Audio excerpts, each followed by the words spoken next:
Hello everyone, आज का हमारा टॉपिक है सुदामा चरित्र। तो चलिए स्टार्ट करते हैं। जैसा आप जानते हैं, लेसन प्लान स्टार्ट करते ही हम बिहेवियरल ऑब्जेक्टिव लिखते हैं जो 4 टाइप के होते हैं: ज्ञानात्मक उद्देश्य, बोधात्मक उद्देश्य, प्रयोगात्मक उद्देश्य और कौशलात्मक उद्देश्य। इसके बाद हम टीचिंग एड्स लिखते हैं जो 2 टाइप्स के होते हैं: सामान्य सहायक सामग्री और विशिष्ट सहायक सामग्री। सामान्य सहायक सामग्री में चॉक, डस्टर, ब्लैक बोर्ड और विशिष्ट सहायक सामग्री में कृष्ण और सुदामा का चित्र या फ्लैश कार्ड्स। इसके बाद हमारा थर्ड पॉइंट होता है प्रीवियस नॉलेज टेस्टिंग। यहाँ पर छात्र के पुराने ज्ञान को नए ज्ञान से जोड़ा जाता है। छात्र अध्यापिका प्रश्न पूछती है, छात्र उत्तर देते हैं। जैसे कि फर्स्ट क्वेश्चन पूछा जाता है, विद्यार्थियों हम किस देश में रहते हैं? छात्र कहते हैं भारत में। भारत में कौन कौन से धर्म हैं? भारत में हिंदू, मुस्लिम, सिख, ईसाई धर्म है। हिंदू धर्म में किन भगवानों की पूजा की जाती है? श्री राम, श्री कृष्ण, हनुमान जी। कृष्ण जी के प्रिय मित्र कौन थे? सुदामा।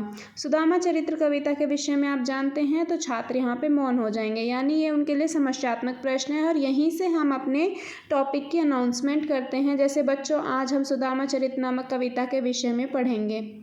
इसके बाद नेक्स्ट आता है प्रेजेंटेशन। प्रेजेंटेशन में 5 कॉलम्स होते हैं। फर्स्ट कंटेंट होता है, देन प्यूपिल टीचर एक्टिविटी, फिर student activity, then teaching aids और फिर इवैल्यूएशन।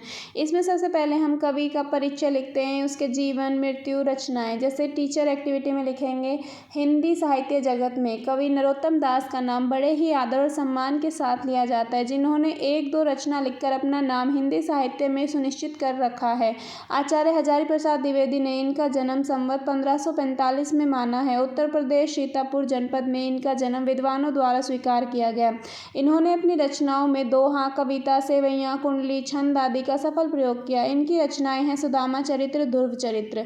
फिर इसके बाद हम पोयम स्टार्ट करते हैं। आदर्श पाठन में पोयम की कुछ लाइनें बोली जाती हैं, उससे संबंधित शब्दार्थ लिखे जाते हैं। जैसे शीश मतलब सिर, झंगा मतलब कुर्ता, दुपट्टी मतलब चादर, उपाहन मतलब जूता। इसके बाद काठिन्य निवारण किया जाता है, जैसे जो डिफ़िकल्ट वर्ड हैं वो लिखे जाते हैं। अनुकरण पाठन में छात्र अध्यापिका किसी एक छात्र को अनुकरण पाठन करने को कहती है। फिर इसकी व्याख्या की जाती है। जैसे कवि सुदामा की दीन दशा का वर्णन करते हुए कहते हैं कि द्वारपाल सुदामा का हाल सुनकर भगवान श्री कृष्ण को उसकी दशा के बारे में बताते हैं। हे प्रभु, द्वार पर एक निर्धन व्यक्ति आया है, उसके सिर पर कोई पगड़ी नहीं है, ना ही तन पर कोई कपड़ा है, पता नहीं कहाँ से आया है, किस गाँव से आया है, उसकी फटी हुई धोती फट चुकी है और चादर की दशा अत्यंत बदहाल है, उसके पैरों में जूते तक नहीं है। जो उसकी दशा को और करुणापूर्ण बना रहे हैं, वह द्वार पर खड़ा हुआ सुंदर महल को देख रहा है। वह अब आपका महल पूछ रहा है तथा हमारे पूछने पर उसने अपना नाम सुदामा बताया है। इसके बाद आदर्श पाठन किया जाएगा। प्यूपिल एक्टिविटी में हम लिखेंगे, छात्र ध्यानपूर्वक सुन रहे हैं। ब्लैक बोर्ड वर्क में ब्लैक बोर्ड पेस्ट करेंगे। इवैल्यूएशन में पूछेंगे, सुदामा कहाँ से आया है? तो छात्रों की एक्टिविटी में लिखेंगे, सुदामा के गांव का कोई अता पता नहीं है। नेक्स्ट पेज पर हम इसके शब्दार्थ लिखेंगे, जैसे कंटक यानी काटे, इते मतलब यहाँ, नैनन मतलब आँख, किते मतलब कितने। काठिन्य निवारण में डिफ़िकल्ट वर्ड लिखेंगे। अनुकरण वाचन करने को छात्र अध्यापिका कहती है। उसके बाद नेक्स्ट पैराग्राफ की हम व्याख्या करते हैं। जैसे कवि कहता है कि सुदामा जी के पैरों में बेवई फूटी हुई हैं जो अत्यंत पीड़ा युक्त थी। उसके पैरों में से ऐसा लग रहा था कि कांटों का कोई जाल पुनः उगाया हो।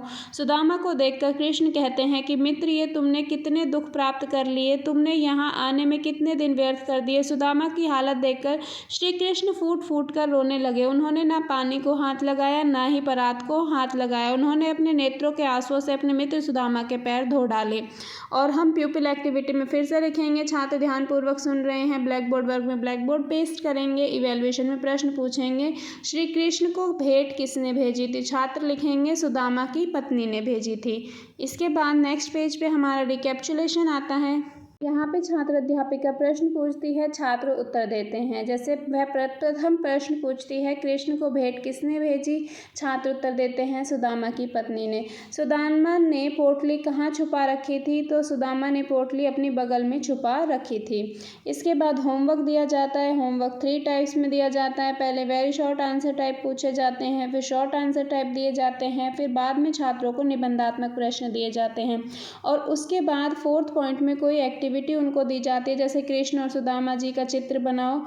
इसके बाद अंत में शिक्षिका या टीचर रिमार्क देती है और इसी के साथ हमारा लेसन प्लान ख़त्म होता है।